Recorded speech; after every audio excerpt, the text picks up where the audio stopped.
박근혜 지우기의 돌입. 문재인 대통령 당선에 박 전 대통령 담담한 것 같다는 전언도 들려옵니다.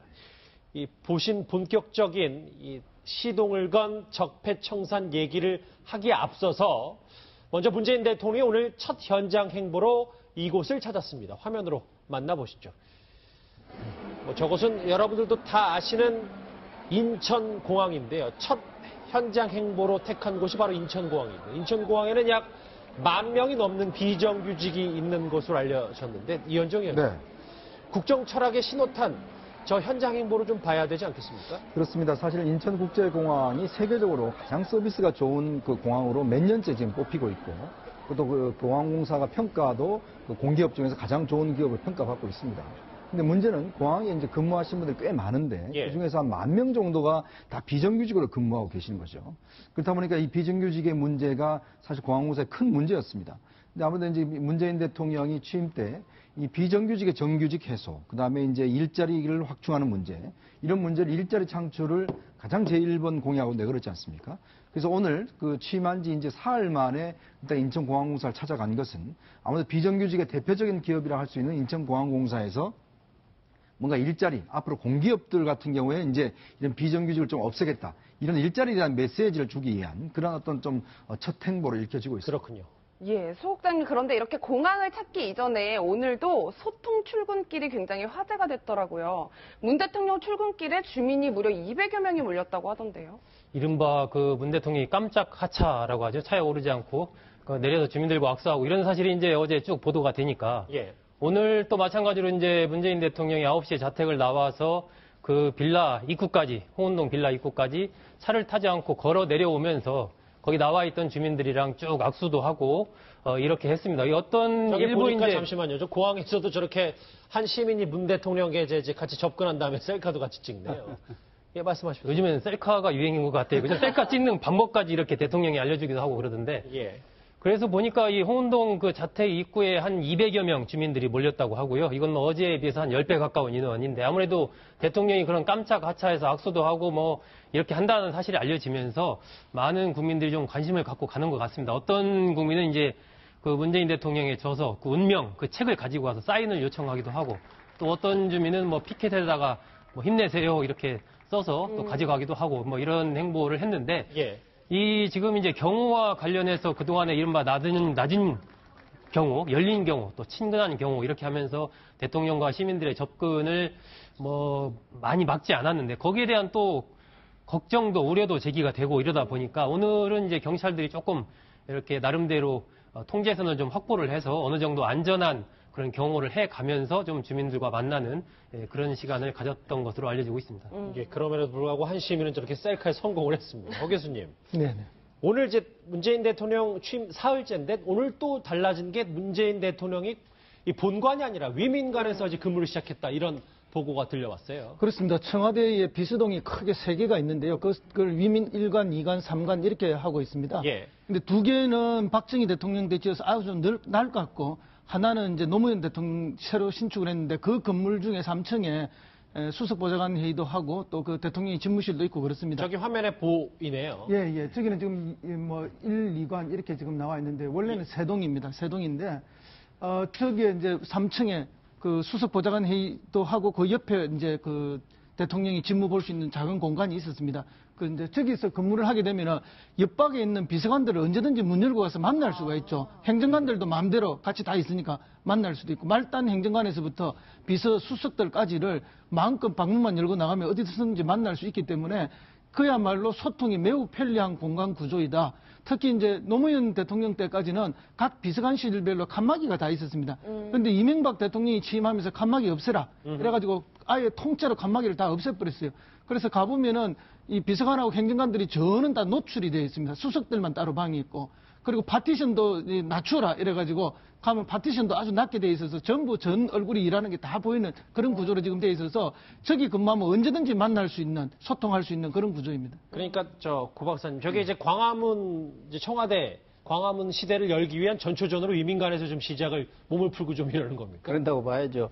하나 또 뭐 이렇게 아까 공항에서 일반 시민이 그렇게 대통령한테 달려들어서 악수하는 건 정말 파격적인 행보입니다. 과거 대통령 같으면 이런 일이라는 건 있을 수가 없는 행보인데 또 하나 뭐 주목할 만한 것은 지금 위민관 아닙니까? 원래는 노무현 대통령은 여민관이라 했거든요. 그래서 원래로 돌아가자. 과거 노무현 대통령 현대도 불구하고 그 문패 바꾸는 것이 뭐가 중요하냐. 그런 차원에서 그냥 그렇게 두었다는 것도 저는 좀 평가할 만하고 예. 이제 광화문 시대를 열면서 권위, 군림하는 그런 청와대가 아니고 국민과 함께하는 뭐 더불어민주당을 하듯이 그 더불어하는 그런 정치를 펴겠다는 그런 취지로 보여지고 특히 뭐 전 대통령이 박근혜 전 대통령이 너무 불통 또는 군림의 그런 이미지를 가지고 있고 또 참모들과도 뭐 대면 보고를 하는 게 없이 거의 100% 99%가 서면 보고를 해서 뭐 비서실장과도 1, 2주에 한 번이나 볼까 말까 했다는 그런 정도 아니겠습니까? 그러니까 광화문 시대를 열기 위해서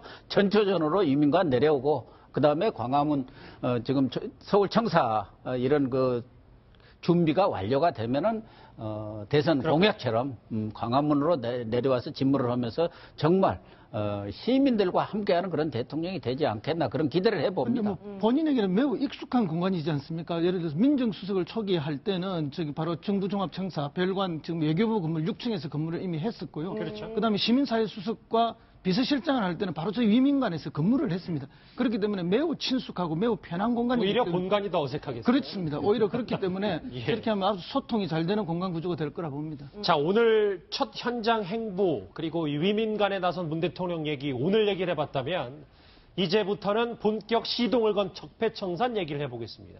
문재인 대통령 어제 이렇게 얘기했습니다. 이 국정농단 사건에 대한 특검 수사, 기간이 연장되지 못한 채 검찰 수사로 넘어간 부분에 대해서도 국민들이 걱정을 하는데 그런 부분들이 검찰이 좀 제대로 수사할 수 있도록 법률 개정선이라도 할 수 있는 게 되도록 해야 될 것 같습니다.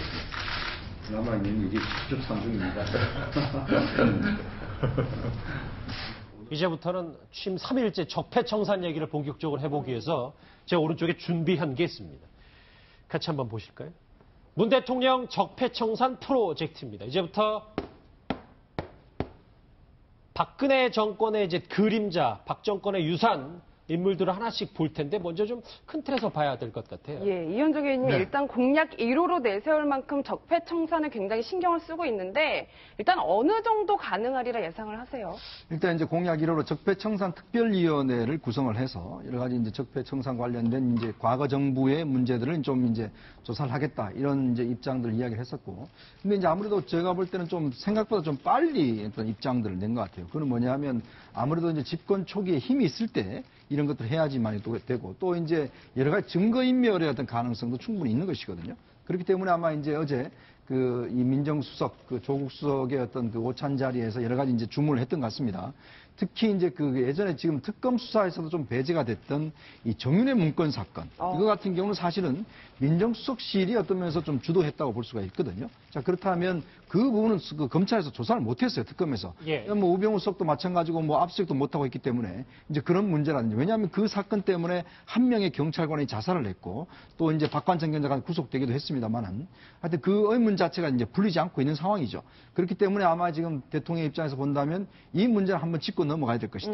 일단 민정수석실 내부만이라도 일단 먼저 조사해야 될 것이다라는 거고, 또 지금 세월호 같은 경우는 이제 지금 세월호 선체조사위가 이제 운영 중이지 않습니까? 예. 근데 세월호 조사를 그동안 이제 보면 정부 차원에서 많이 방해했던 흔적들이 있는 것 같아요. 이제 그런 문제에 대한 이제 재조사 문제. 근데 아무래도 이제 이 문제는 공식적인 어떤 법적인 또 문제가 있습니다. 만약에 우병우 특검 같은 경우는 지금 이제 국회 법률이 안에 이제 제시가 돼 있는데 일단 법률 통과돼야지만 특검을 할 수가 있거든요. 그렇죠. 그래서 아마 이제 법률적으로 해야 될 부분과 그다음에 법률이 필요 없이도 자체적으로 할 수 있는 부분들 이런 부분을 좀 나눠서 진행을 할 것 같습니다. 의원님 그렇게 다 얘기하시면 어떡합니까? 인물 하나하나 더 봐야 될 것 같아서 저 황교안 어제 사표가 수된 전 총리입니다. 저 허 교수님. 예. 이제 문재인 당시 후보 시절에 이 황교안 권한대행에 대해서 저런 얘기를 했어요. 그러니까 특검위원장을 거부한 것에 대해서 공범임을 자인하고 엄중한 책임을 지게 될 것이라고 얘기를 했는데 황교안 권한대, 황교안 전 총리에 대해서는 어떤 이제 메시지를 앞으로 던질 거라고 보십니까?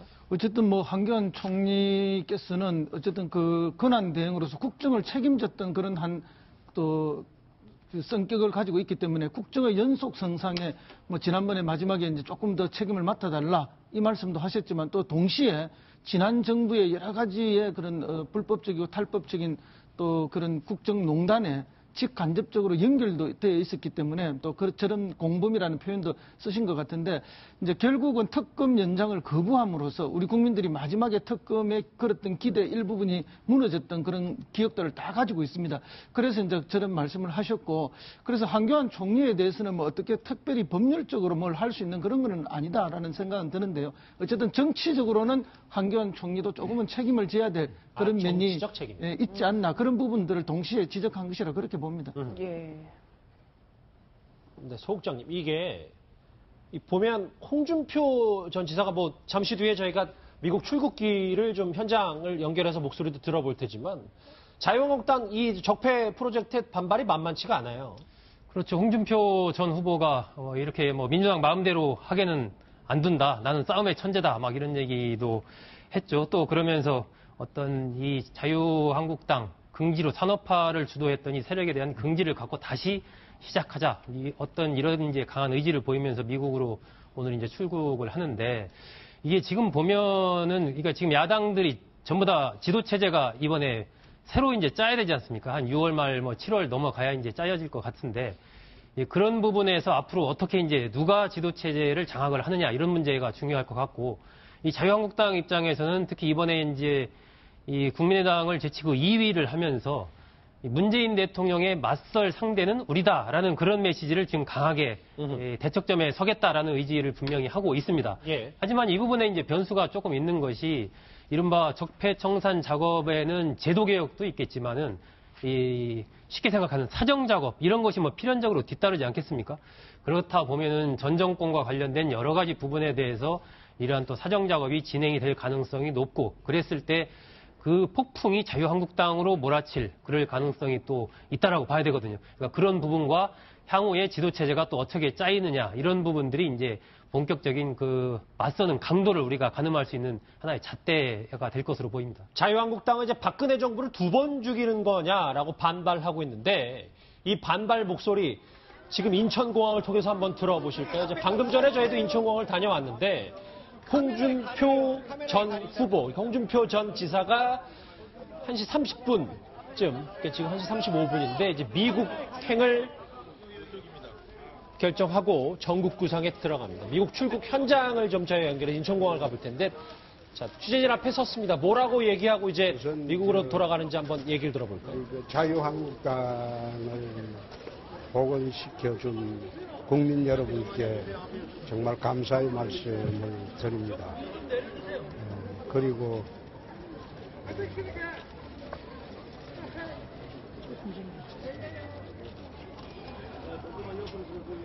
오래 있지는 않을 거고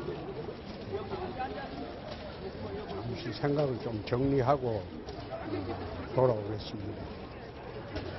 강원동지 여러분들도 정말 고생하셨습니다.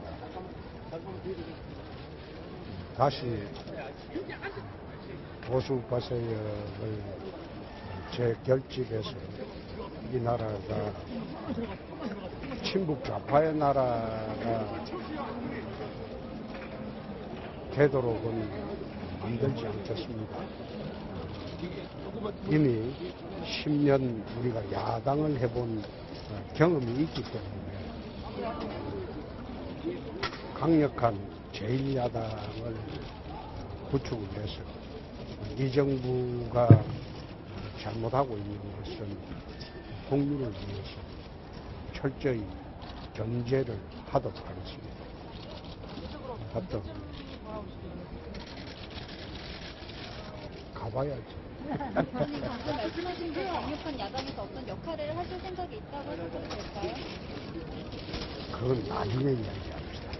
오래 계시지 않을 거라고 말씀하셨는데 전당대회 이전이 되실 가능성이 높다는 뜻으로 해석해도 될까요? 그거는 이야기하면 좀 그렇습니다. 하여튼 처음에 이게 판을 짜는 거 보니까 우리가 할 역할이 많은 것 같습니다. 처음은 판을 짜는 거 보니까 우리가 할 역할이 앞으로 참 많은 것 같습니다. 아직 보수 통합이 미완의 통합이어서 구심점이나 역할이 필요하다는 의견도 있는데 그 점에 대해서는 어떻게 생각하십니까? 이번에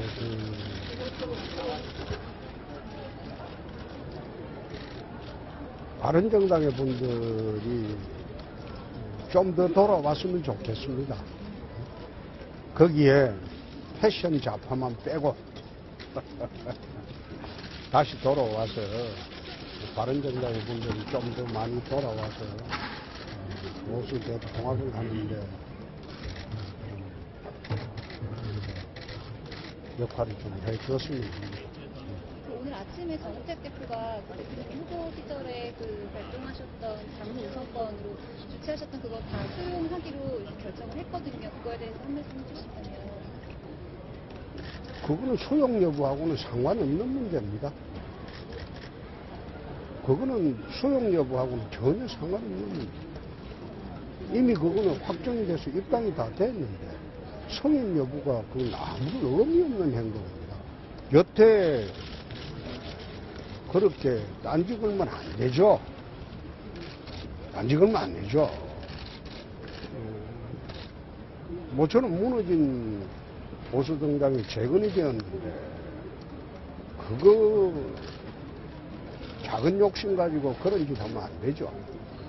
내 아침에 잠시 성인이란 말을 봤는데 그게 무슨 성인이 필요한 상황입니까? 그런 식으로 처신하는 거는 저는 옳지 않습니다. 홍문정 의원이 아침 라디오에서 보수 정권 탄생을 못했기 때문에 후보님이 약간 죄송하다는 태도를 가져야 된다는 식으로 어떤 좀 당권 견제가 들어오는 것 같은데. 난 당권 가지고 싸울 생각 처도 없습니다. 친박은 좀 빠져줬으면 합니다.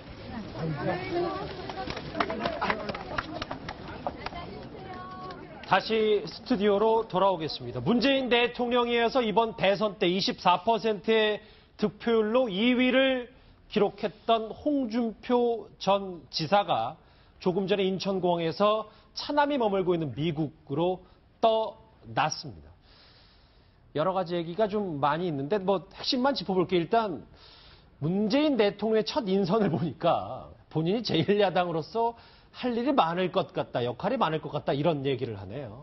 일단 이제 홍준표 후보, 전 후보 같은 경우는 일단 빨리 돌아오겠다는 메시지를 던졌죠. 아마 본인 이 메시지를 보면 결국은 본인 입으로는 당권에 관심이 없다라고 이야기했지만 아마 당권 투쟁에 본격적으로 나서겠다는 것을 거의 선전포고를 한 것 같습니다. 예. 특히 정우택 원내대표가 이제 최근 복당 문제를 가지고 여러 좀 미루고 또 이제 부정적인 이야기 했는데 대해서 상당히 불쾌한 심정들을 좀 토로를 한 것 같아요. 예. 또 하나는 지금 이제 전선 자체가 여당과의 전선이 빨리 형성되고 있다는 본인은 판단한 것 같습니다. 최근에 어떤 인사 등을 통해서 하여튼 야당으로서 대립각을 세울 수 있는 여러 가지 호재들이 있다라고 판단하고 거기에 아마 본인이 제 전선에 서겠다. 이런 의지들 분명히 한 것 같은데 제가 볼 때는 아마 홍준표 씨가 잠시 얼마 동안 머물다가 아마 당권 경쟁에 뛰어들 것 같아요. 근데 문제는 이제 당내에 과연 홍준표 후보의 세력이 과연 있을 것인가. 아마 본인은 이번에 본인이 잘해서 그래도 24% 정도 얻었다라고 생각을 하지만 예. 좀 친박들은 좀 다른 생각 같거든요.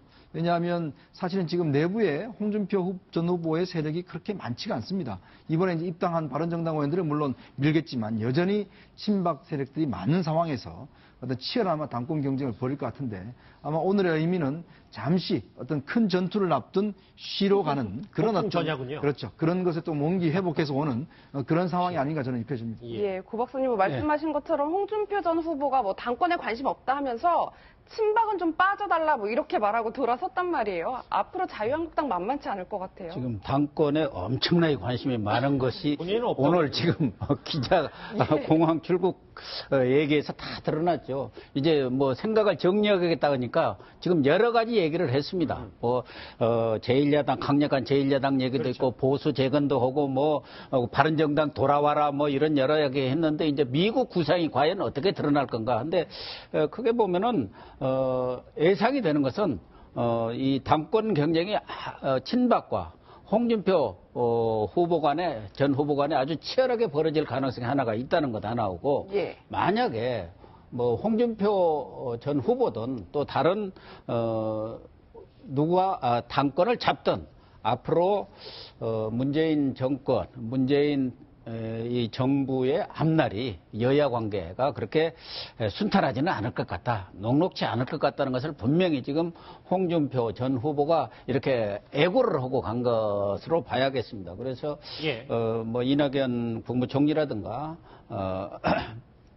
지금 이번 인사를 통해서 협치의 그런 틀을 만들려고 문재인 대통령이 노력은 했습니다만은 강력한 제1야당을 구축해서 강력히 또 견제함으로써 차기 대선에서는 반드시 이기겠다는 그런 의지를 지금 홍준표 전 후보가 보여줬다 이렇게 봅니다.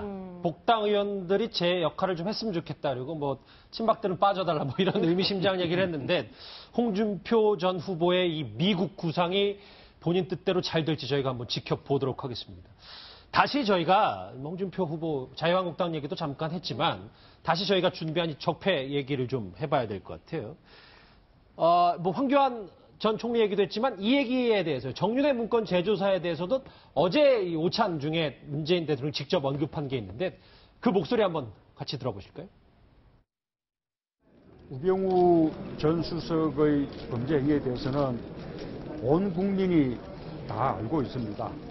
그래서 국민들의 법 감정에 비춰볼 때 도저히 납득할 수 없는 일이라 우병우 전 수석은 정치 권력에 줄을 대고 검찰을 정권의 신여로 만든 정치검찰의 전형입니다. 이번 기회에 우병우 수석을 확실히 단죄해야 그것이 정치검찰을 청산하는 그런 계기가 될 것입니다. 문 대통령이 한 석 달 전 말이 아직도 유효하군요. 그러니까 소 국장님. 네. 준비한 거 보면 결국은 타겟이 우병우 전 수석 아니겠어요? 문재인 대통령의? 우병우 전 수석은 이제 상징화된 것이고요. 예. 궁극적으로 겨누고 있는 것은 결국 검찰을 지금 겨누고 있다. 저는 그렇게 봅니다. 예. 그러니까 우병우 전 수석과 관련해서 지금 문 대통령이 이야기하는 것이 이제 두 가지 부분인데 첫 번째는 정윤회 문건 2014년 11월 말에 이제 세상의 모습을 드러낸 정윤회 문건에 대해서 그 문건에 지금 돌이켜보면은 그 당시 문건 내용이 상당 부분 이 사실에 가까웠던 문건 내용이었지 않습니까? 그런데 그 부분을 당시에 민정수석실에서 이른바 국기문란, 오히려 문건 내용보다는 문건의 유출 과정에 초점을 맞추고 국기문란 사건으로 이렇게 몰아가게 된 그 배후에 우병우 민정수석이 있었던 것 아니냐라는 그런 이제 의혹을 지금 제기를 한 것이고 그 얘기는 결국 민정수석실이 그 당시에 역할을 제대로 했더라면 지난해 최순실 게이트 같은 그런 일은 안 발생할 수도 있었을 것이다라는 얘기가 이제 깔려 있는 것이죠. 예. 그리고 그러한 바탕에는 결국은 우병우라는 인물로 상징되는 이 이른바 정치 검사들의 이야기가 같이 이제 엮여 있는 겁니다. 그러니까 우 전 수석이 그렇게 됐을 때는 검찰 내의 어떤 그의 뜻을 같이 하는 검사들이 있었던 것이고 그러니까 그러한 전반에 대해서 조사를 해서 좀 개혁을 해야 되지 않느냐라는 얘기를 문 대통령이 한 것이죠. 그렇기 때문에 이제 전면에 나와 있는 것은 우병우라는 이름이지만 내부적으로 겨누는 것은 결국은 검찰 개혁을 지금 이야기하고 있다. 저는 그렇게 봅니다. 문재인 대통령의 적폐청산 프로젝트 세 번째 인물 보시겠습니다. 바로 이 사람 최순실 씨입니다. 예, 허 교수님 실제로 법원에서 최순실 씨 신사동 빌딩 처분을 이제 금지를 했단 말이에요. 네네. 적폐청산을 통해서 최순실 씨의 또 다른 국정농단이 드러날 가능성이 있을까요? 그렇죠. 또 다른 뭐 지금까지 밝혀진 것 말고도 또 드러날 수도 있는데 지금은 이제 현재까지 밝혀진 건 지금 법원의 판단에 다 맡겨져 있는 거 아닙니까? 그렇죠. 저 200억대 건물을 동결을 한다는 것은 법원의 결정입니다. 그래서 저거는 대통령의 뜻하고 관계없이 법원의 판단으로 다 진행되는 것인데 예. 저게 이제 200억대를 하지만 작년부터 최순실 씨가 팔라고 내놨어요. 그래서 170억 정도 있는데 안 팔려갖고 130억대까지 지금 가격이 내려가 있는 상태인데 문의는 있지만 사겠다는 매수자가 나타나지 않는 상황이고 실제 지금 이게 뇌물로 인정이 된다면 뇌물죄가 성립이 된다면 뇌물 액수만큼 다 추징이 되기 때문에 지금 통째로 다 국고로 기속될 가능성이 많이 있습니다. 그러니까 아마 그 전에 이걸 처분하려고 최순실 씨도 그것을 예감하고 처분을 위해서 발부등을 쳤던 것 같은데 실제 매수자들도 이런 이제 법적 권리의 문제가 발생하기 때문에 알아만 보고 전혀 이제 매수 의사를 밝히지는 않은 그런 상황인 것 같은데요.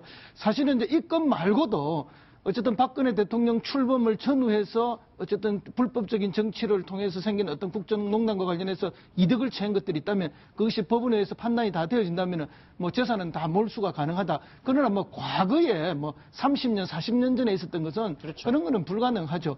다만 이제 뭐 주제가 좀 다릅니다만은 홍준표 지사님 이야기를 잠시만 드리면은 예, 원래 한 달에서 2달 정도 있을 거라고 예상이 나왔어요. 근데 예. 오늘 가시면서 빠른 시일 내에 돌아오겠다 이렇게 이야기를 했는데 두 분이 정치적인 해석만 다 해주셨는데 저는 가족적으로 좀 해석을 하면은 이 둘째 아들이 최근에 결혼한 신혼 아닙니까? 이제 막 신혼여행 갔다 와서 신접 살림을 차렸는데 시아버지 시어머니 오셔가지고 한 달, 2달을 계시면은 새로운들이 얼마나 힘들겠습니까? 그래서 이제 정치적 이유로 빨리 오겠다 하시는 것 같지만 실제는 이런 가족적 어려움도 있지 않을까 그런 예상도 좀 됩니다. 제 생각에도 그쪽에 더 무게가 실리는 것 같아요. 어찌됐건 이 문재인 대통령이나 조국 신임 민정수석이나 정윤회 문건과 이 여러 가지 최순실 게이트에 대해서는 은폐와 외압이 어느 정도 있었다 뭐 이렇게 해석을 하는 것 같은데요. 문재인 대통령의 적폐청산 프로젝트에 버티는 이 사람이 있습니다. 화면으로 만나보시죠. 제가 당시 그 조사를 받는데 너무 뭐 정신도 없고 너무 좀 부끄러워갖고 직원한테 신분을 밝히지 못했습니다.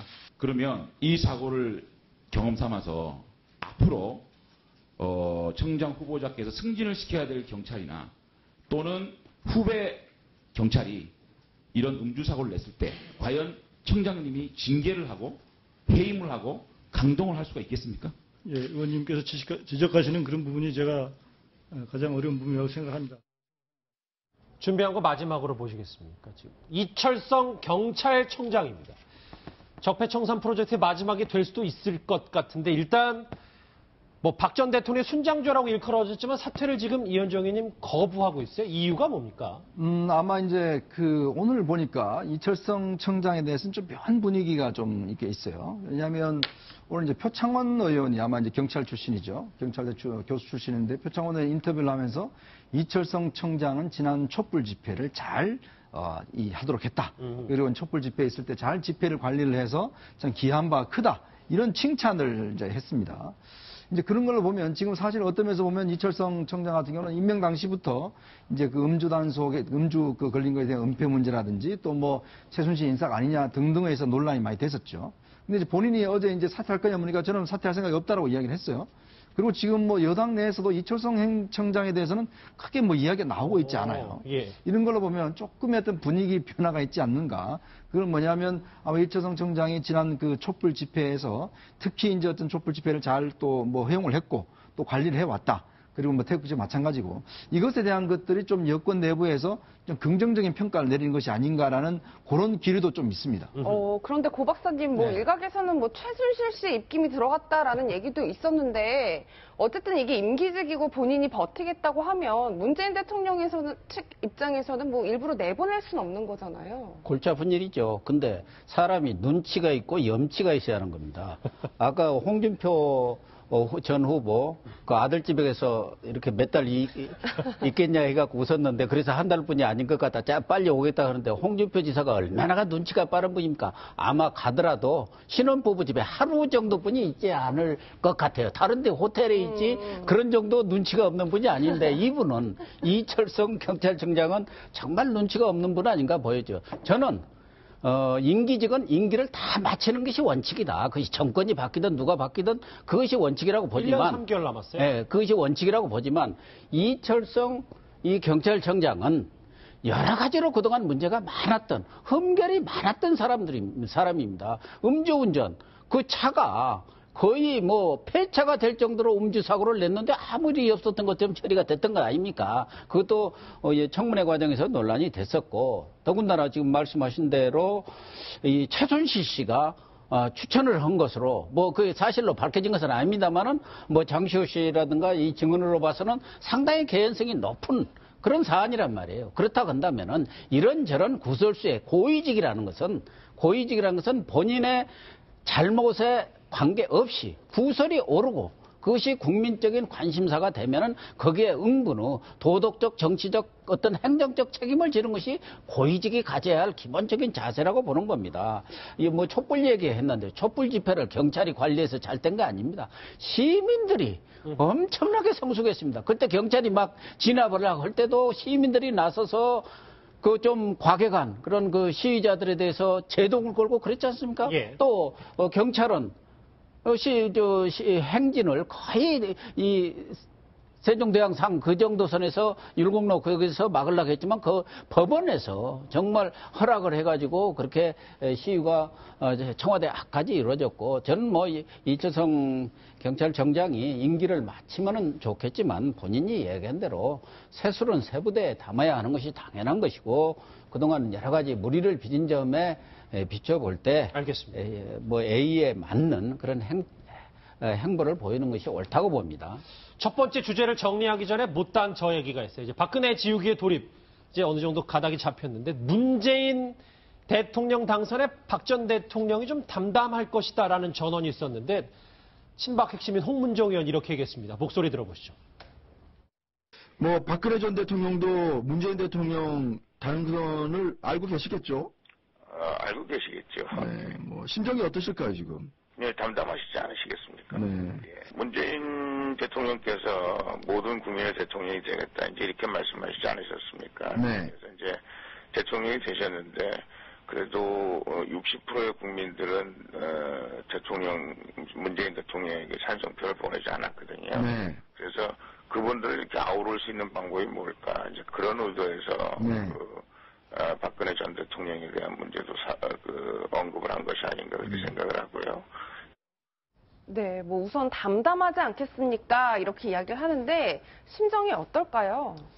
담담하기보다는 뭐 여러 가지 좀 복잡하겠죠. 생각들이 여러 가지 오가겠지. 지금 이제 홍문종 의원은 60%의 국민들이 안 찍었기 때문에 그분들이 이제 박 전 대통령에 대한 어떤 사면 이런 것과 관련이 있는 것 아니냐라고 했는데 사실 뭐 현 단계에서 박 전 대통령의 사면 여부를 만약에 국민 여론에 물은다면 대부분의 국민들이 여기에 대해서 사면에 대해서 아마 찬성할 국민들이 많지는 않을 것 같아요.